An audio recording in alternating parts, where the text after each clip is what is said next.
움직여야지. 말투석 폐쇄되면 안 되지. 꼭대기 사신 분들은 힘들지요. 내려와야 되니까. 오랜 시간 우리의 일상을 지켜주고 발이 되어준 버스. 그런데 승객 수가 많이 줄었어요? 거의 낮에는 거의 빈차라고 생각하고 있어요. 낮에는 거의 빈차예요. 사장이든 관리자든 다 운전하고 정비 같이 하고 모든 일을 다 그냥 몸으로 때우는 거죠. 버스 업계에 불어닥친 최악의 위기. 시외 버스 터미널도 줄줄이 문을 닫고 있습니다. 지금 이제 인원은 다 정리해고를 했습니다. 제일 큰 문제는 교통약자, 그러니까 뭐 어르신들이라든가 또 차량이 없는 젊은이들이라든가 이런 분들이 이동권을 제대로 확보할 수 없어서 상당히 교통복지를 해치는 이런 결과가 초래될 수 있고, 이렇게 되면은 지방 도시 같은 경우는 완전히 그냥 도시가 공동화 현상, 해서 도시 자체가 소멸돼가는 그런 최악의 상황도 초래할 수 있습니다. 전국 곳곳을 누비며 대한민국을 연결해주는 버스가 멈춘다면 상상만으로도 불편함이 밀려오는데요. 사라질 위기에 처한 버스와 버스 터미널을 이대로 보고만 있어야 할까요? 다음 정류장은 명륜 3가 종점입니다. 종로구 명륜동을 종횡무진 누비는 종로 8번 마을버스. 언덕길을 쉼없이 오르내리며 주민들의 발이 돼주고 있습니다.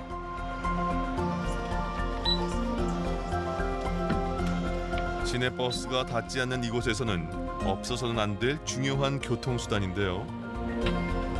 일주일에 어느 정도 이용하세요? 두세 번. 두세 번? 마을버스가 만약에 이게 폐쇄되면은 어떨 것 같아요? 많이 불편하죠.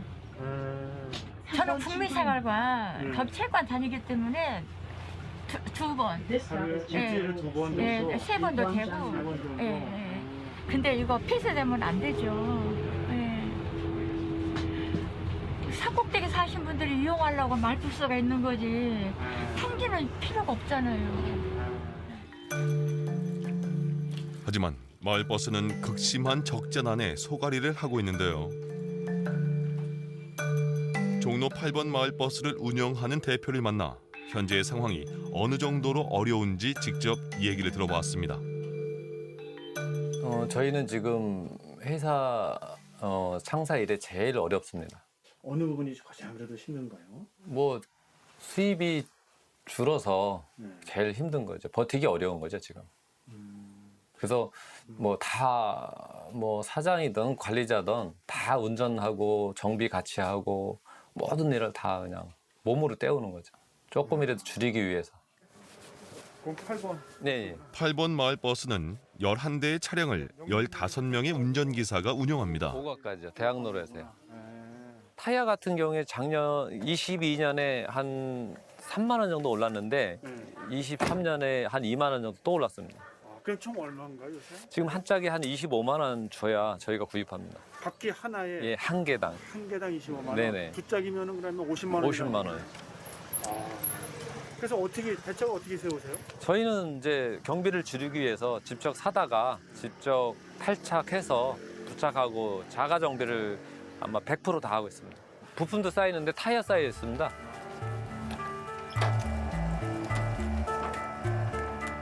예, 배터리도 저기 잔뜩 쌓여 있습니다. 뒤에 뭐 몇십 개씩 와 있어요. 승객 감소로 인한 적자에 부품 가격까지 급등해서 마을버스는 달리면 달릴수록 적자가 악화되는 상황입니다. 코로나가 지속되면서 특히 대중교통의 실핏줄로 불리는 마을버스들의 사정이 더욱 안 좋아지고 있습니다. 서울시 금천구에 있는 한 마을버스 정류장. 노선도 아래 휴업 안내문이 붙었습니다. 계속되는 적자에 코로나19의 여파로 운행을 멈춘 마을버스도 속속 생겨나고 있는데요. 코로나19 발생 이전에 비해서 마을버스의 승객 감소와 수입금은 눈에 띄게 줄었는데요. 2019년 4억 2,600만 명이던 연간 승객 수가 2021년에는 2억 9,400만 명으로 30% 가까이 줄어들었습니다. 우리도 2022년에는 위드 코로나로 인해서 어느 정도 승객 수가 회복이 될 줄 알았거든요. 근데 2022년도 회복이 안 되고 오히려 러시아 전쟁이 일어나다 보니까 유류대 그 CNG가 128%, 경유가 한 70% 오르다 보니까 그 회사의 경영난은 최악의 상황이라고 이렇게 보면 됩니다. 그런데 마을버스의 요금은 성인의 경우 8년째 900원으로 물가 상승률조차 반영하지 못하고 있는 실정입니다. 상황이 이렇다 보니 이승재 대표는 지난해부터 손수 마을버스 운전대를 잡았습니다. 그럴 수밖에 없는 속사정이 있는데요. 기사 구인난과도 연관이 있어요. 지금 광고를 막 3개, 4개 내도 3개월에 1명 구할까 말까 그래요. 이유는 뭔가요? 저임금 때문에 그런 것 같습니다.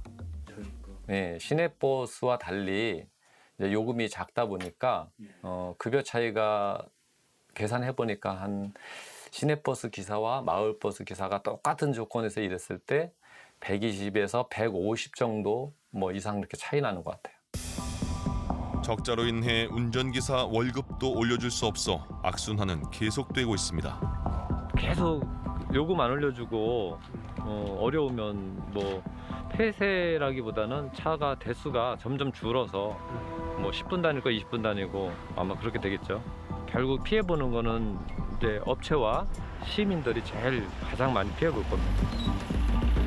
언제까지 버틸 수 있을지 마을버스 업계의 한숨은 커져만 갑니다.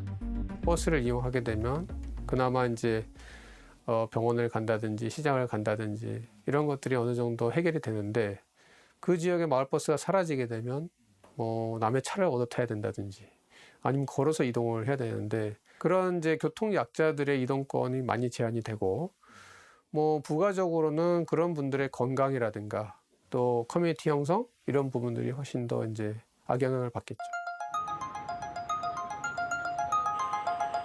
성남 종합버스터미널에 출입 제한 안내문이 붙어 있고 그 앞에 임시 승차장이 운영 중입니다.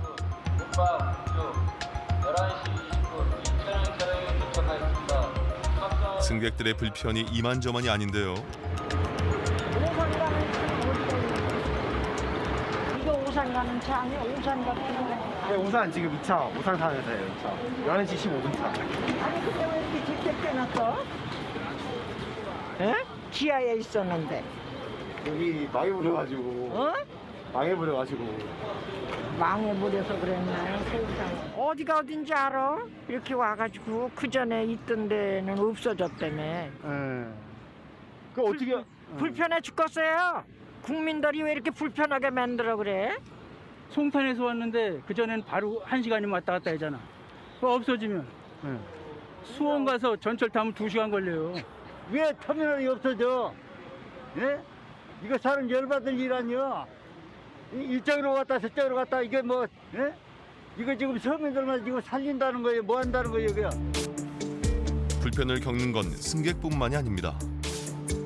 자, 11시만 출발입니다. 당진, 서산, 태안, 안면도. 이게 직접 외치세요? 그래가지고 저기서도 타고 여기서 타고 하니까. 저기 가면 홈이 딱 15번 홈이 있거든. 네. 어디 가는 홈이 있는데 뭐 천하게 불러 타고 그래야지.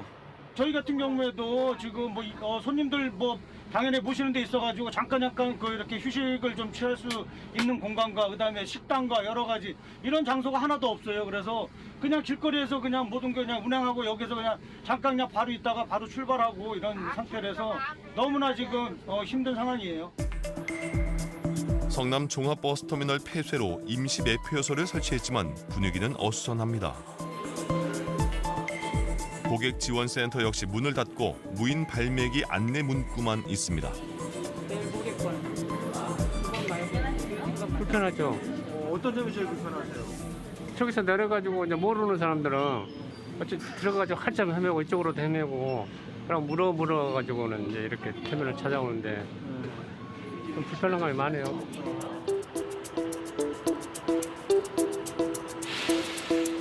지난 2004년에 문을 연 성남 지역 유일의 버스터미널이 18년 만에 문을 닫았습니다. 건물 안으로 들어가 보니 1층 상점들은 운영되고 있지만 터미널로 들어가는 입구는 막아놨습니다.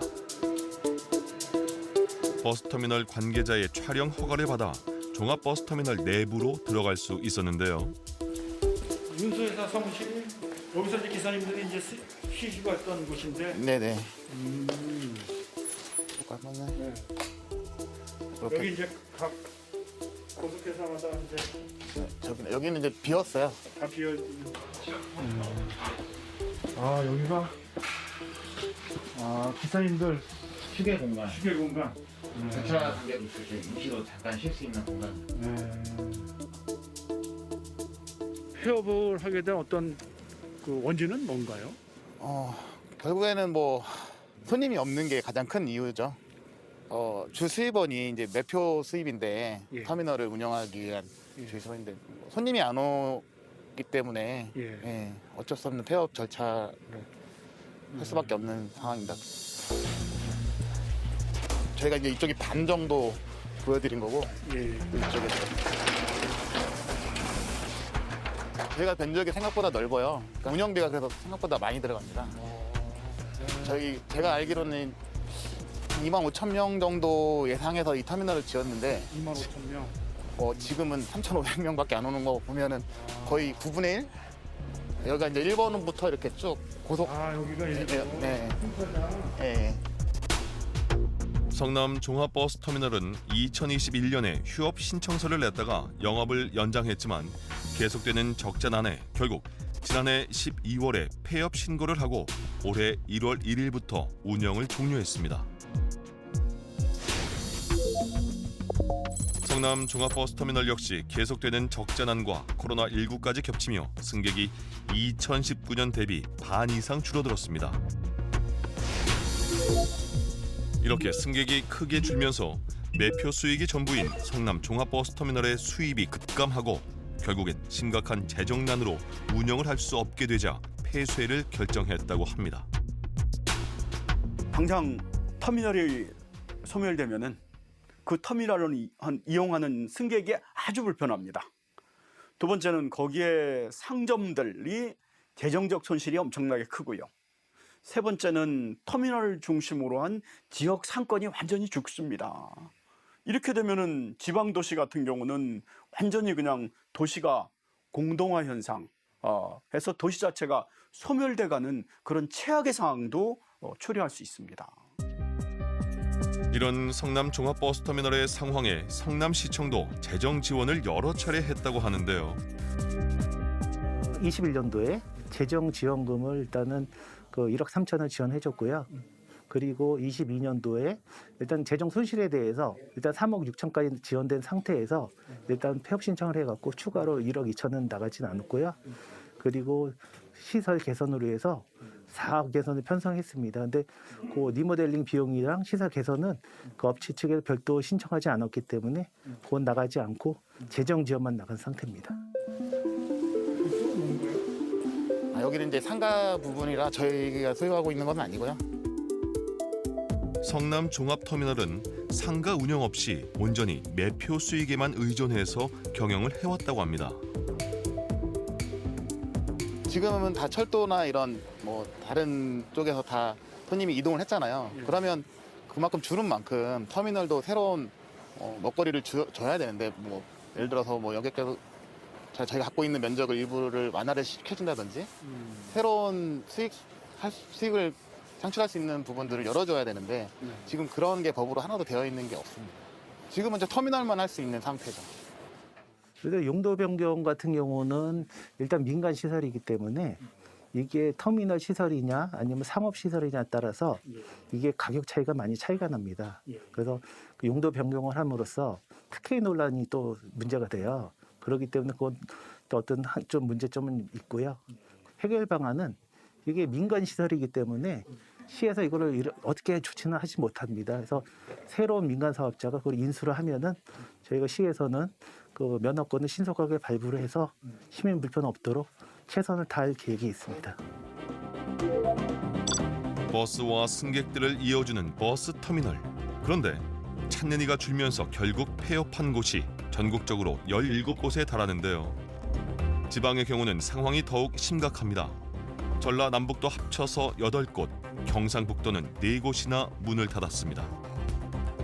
터미널에 대해서 그 재정 지원, 특히 코로나가 심각했던 20년, 21년도 그 2년 동안에 재정 지원을 집행한 지자체는 45개밖에 안 되고요. 그 금액도 연간 1억 이하의 소액 수준입니다.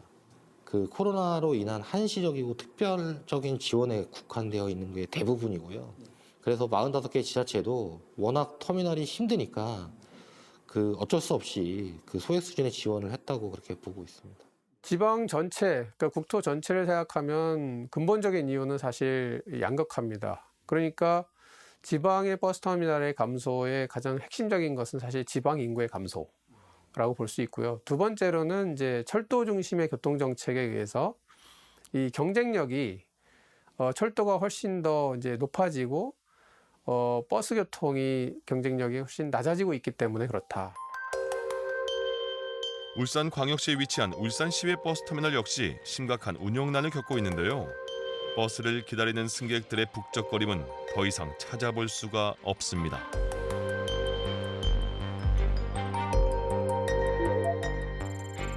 (2019년) 연간 127만 명에 달했던 이용객은 코로나 여파로 점점 줄어들어 2022년 상반기에 35만 명으로 급감했습니다.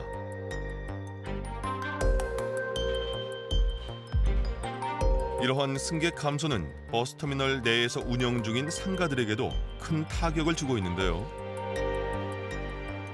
네, 많이 줄었어요. 어느 정도 줄었어요? 제가 보기에는 한 3분의 1 정도밖에 없는 것 같아요. 언제부터 이렇게 많이 줄었어요? 태화강역에 네. 부산가는 전철 생기고 더 없어진 거예요. 이제는 더 이상 늘 것 같지가 않아요. 제가 장사해 보는데. 그렇구나. 울산 시외버스터미널 관계자에게 현재의 상황을 직접 들어봤는데요. 네.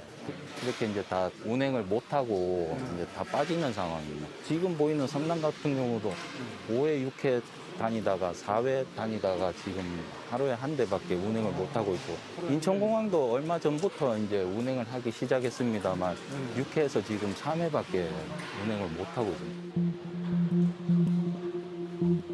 승객이 감소하면서 버스 노선도 축소하고 운행 횟수를 줄일 수밖에 없는 상황이라고 합니다.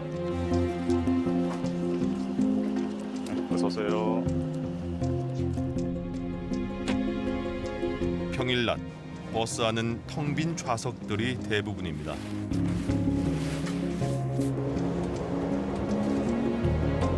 하루에 몇 편 정도 운행을 하세요? 하루에 5편도씩 운행을 하고 있습니다. 승객이 많이 줄면서 저희 이제 편도도 많이 줄은 상태고요. 전반적으로 운송업체가 많이 힘든 상태입니다. 전국 버스 운송사업조합에 따르면 시외버스 수송 인원과 매출액이 매년 감소하고 적자폭은 확대되고 있다고 하는데요. 코로나의 여파도 있지만 자가 자동차의 보편화, 전국에 깔린 고속철도망이 버스를 대체하고 있기 때문인데요. 그렇다고 버스를 멈추게 해서는 안 된다고 전문가들은 경고합니다. 이제 교통경제학에서 보면 인구가 작을 때는 버스, 인구가 일정 정도 한 100만 정도 이상 돼야 전철이나 철도가 효율적이다. 이렇게 이제 분석을 하고 있거든요. 그러니까 인구 100만 이상 정도 되는 이런 지역에만 사실은 이제 우리가 지하철이라든지 이런 전철, 철도 중심의 그 교통체계가 필요하고, 그 이하되는 지역에서는 버스가 절대적인 효율성을 갖는 그런 대중교통이라고 봐야 됩니다. 울산 시외버스터미널은 지속적인 운영을 위해 바로 옆에 있는 고속버스터미널과의 통합을 고민하고 있는데요. 고속버스에 대한 기능이 좀 상실이 되다 보니 저희도 뭐 그 익산터미널 같이 고속과 시외를 좀 통합해서 운영을 했으면 하는 바람이 있고요. 네, 그게 또 어느 정도 되면 조금 운영하는데 좀 낫지 않겠나 해서 네, 시에서도 뭐 여러 가지 검토를 하고 있는 걸로 알고 있습니다. 또 다른 지방의 터미널을 찾아간 곳은 바로 전라북도 익산입니다. 익산 터미널은 고속버스와 시외버스 터미널을 통합해서 운영하고 있는데요. 현재 11월 1일부로 고속버스 업체에서 이제는 저희 그 시외버스 터미널과 통합 운영하겠다는 신청서를 냈고요. 그래서 1월 1일부로 지금 폐업 결정돼가지고 지금 현재 통합 운영하고 있습니다. 통합 운영되는 익산 버스터미널의 상황은 어떨지 직접 살펴봤는데요. 고속버스와 시외버스의 시간표가 나란히 붙어 있습니다. 하지만 이곳 역시 운행 횟수가 많지 않았는데요. 이용객이 없으니까 수수료가 떨어져서 근로자나 아시다시피 관리가 너무 힘듭니다. 전기요금, 수도요금, 주차 관리 이런 관리 유지가 힘들고 터미널을 이용하는 이용객이 없으니까 부대 시설로 운영하고 있는 상가가 입점이 계속 취소되고 있고 그래서 폐업이 오고 그래서 수입 대비 지출이 많다 보니까 시에서 보조는 나와도 그 보조 가지고는 운영 자체가 아직 충당치가 못하기 때문에 관리 자체가 힘들죠. 터미널을 이용하는 버스 업계의 이야기도 들어봤습니다. 여기 통폐합 이후 뭐 어찌 변화가 좀 있어요? 여기로 통합하고 나서는 그런 문제점들이 여러 가지가 많더라고요. 일단 승객들이 저희 고속이 다니는 노선하고 직행이 다니는 노선을 헷갈려 하시고요. 저희가 강남 고속터미널을 다니고 남부 터미널을 다니는 차가 또 있어요. 그러면 어차피 익산 손님은 한정돼 있고 그 지하철역으로 두 정거장밖에 안 되거든요. 그러면 그 두 정거장밖에 안 되는 그 거리에서 이렇게 두 회사가 노선을 두 개를 내주다 보니까 둘 다 힘든 거죠. 둘 다. 손님이 반으로 줄어버리니까. 통합을 한 익산 터미널 역시 운영이 쉽지 않다고 하는데요. 제가 오랫동안 관리한 경험으로 의하면 학생이나 부녀자나 그도 조금 어려우신 분들이 저희 터미널을 많이 이용을 하셔요. 그러다 보니까 안타까운 부분이 그분들이 이용하는 이 시설이 터미널이라는 개인 사주가 운영을 하다 보니까 적자는 나고 운영은 어려우니까 시설 자체도 아무리 열심히 노력을 해도 미흡하고 그분들한테 불편을 많이 줄 수밖에 없어요. 이 상태로는 갈수록 터미널 사주는 더 이상 운영을 할 수가 없어요. 근본적으로는 이 터미널 운영업체가 민간 업체다 보니까 민간 업체가 가장 따지는 건 수익성이죠. 터미널 운영 사업의 특성상 공공재인데 운영은 이 민간 업체가 맡겨서 수익성을 최고우선하다 보니까 공공재 성격은 뒷전인 거죠. 이거를 어떻게 뭐라고 할 수는 없는 거죠. 그래서 저는 운영 주체를 공공 측면에서 운영을 해주는 것도 하나의 방법인 거죠. 거의 대부분의 기차역이라든지 전철역은 공공이 소유하고 운영합니다. 그에 반해서 대부분의 버스터미널은 다 민영으로 되거든요. 민간이 소유하고 운영하거든요. 그렇다면 공공이 운영한다는 것은 세금, 공공재원이 투입이 된다는 얘기고 민영이 운영한다는 것은 투입이 안 된다는 얘기죠. 전혀. 공공의 재원이. 영국 같은 데는 터미널이 한 500 몇십 개 되는데 그중에 300개가 공영 터미널입니다. 그래서 이만큼 이제 중요하게 생각하는 시설이고 상황에 따라서 굉장히 작은 중소도시도 연결할 수가 있는 것이거든요. 그렇기 때문에 이 버스 터미널이 갖는 의미는 매우 이제 중요하다. 국내 공공터미널은 전국 여객터미널 308곳 중에서 49곳에 불과한데요. 앞으로 공공으로 운영하는 방안에 대해서 깊은 고민과 논의가 필요합니다. 중장기적으로는 일단 터미널에 대한 이제 여러 가지 체질 개선을 위해서 제도 개선, 그러니까 터미널 실정과 환경에 맞지 않는 규정을 좀 현실화해달라는 거. 그 다음에 두 번째로는 터미널의 이제 수입 다변화를 위한 임대 수입 활성화 차원에서 규제 완화. 이 부분 역시도 그 중앙정부와 지방정부에 좀 제안을 드리고 싶습니다.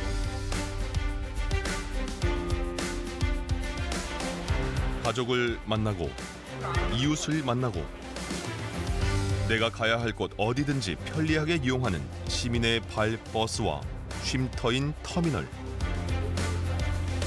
서민의 발이 멈추면 우리의 일상도 멈출 수 있습니다. 다 함께 머리를 맞대고 상생할 수 있는 새로운 해법을 찾아야 할 때입니다.